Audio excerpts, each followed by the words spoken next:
Just making sure you're there. Hey, everybody. Today we're talking briefly about First Timothy chapter 3. This is a passage or a part of the letter that we're reading where Paul gives Timothy instructions on selecting overseers and deacons. So what's an overseer and a deacon? So an overseer was what we would call in our church, what we call the elders of the church. And then the deacons, we have a deacon board as well. But basically, these are leaders of the church. These are the people who are continuing the gathering, making sure people are meeting, making sure that that work is getting done, that ministry is happening. So overseers would be the people who have sort of the overall spiritual responsibility, spiritual vision for the church group that's meeting. And then the deacons would be the people who are more hands-on, making sure that stuff actually happens, making sure, like in a church, they're the ones that are in charge of different ministries, making sure bills get paid, making sure financial decisions happen. And the overseers are looking at the spiritual direction of the church in terms of overall spending and budgetary questions and direction. Those would be the elder role in our church. A lot of different churches practice these things differently. A lot of different churches look a little differently in terms of how they operate and what they choose their overseer team to be looking like. But here we get a glimpse into what Paul was teaching Timothy, how to choose who gets to be an overseer and who gets to be a deacon. So here's what I'd like you to do. I want you to read through First Timothy chapter 3 and take a look at the qualifications. And then on Wednesday, we're going to talk specifically about some of those qualifications. And some of them are kind of interesting. So, just as an example, I'll just read the passage about the overseers. Verse 2.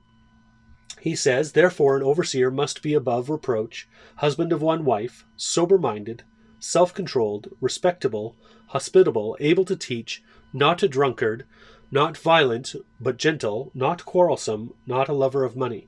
He must manage his own household well, with all dignity, keeping his children submissive. For if someone does not know how to manage his own household, how will he care for God's church? He must not be a recent convert, or he may become puffed up with conceit and fall into the condemnation of the devil. Moreover, he must be well thought of by outsiders, so that he may not fall into disgrace, into a snare of the devil." So there's some specific instructions there on choosing overseers.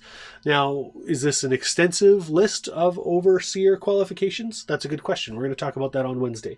And then the deacons are similar, but there's some differences between the deacon qualifications and the elder qualifications, or the overseer qualifications.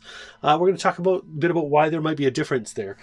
So I want you to read through this passage, and I want you to think about those things. And then also, we're going to be talking about our leadership at Sturgeon Valley Baptist Church. Do you have questions about them? And we're going to talk about kind of how we do our leadership and why we do our leadership the way we do. So if you have questions about that, about our elders and our deacons and our ministry leaders and kind of why and how we might do the things we do. I know we did talk about this a little bit last week, I think it was. But we're going to talk a little bit more about it, kind of get into there. And this is just a great insight onto why churches do the things that they do. So your homework, just read through that and write down any questions you might have.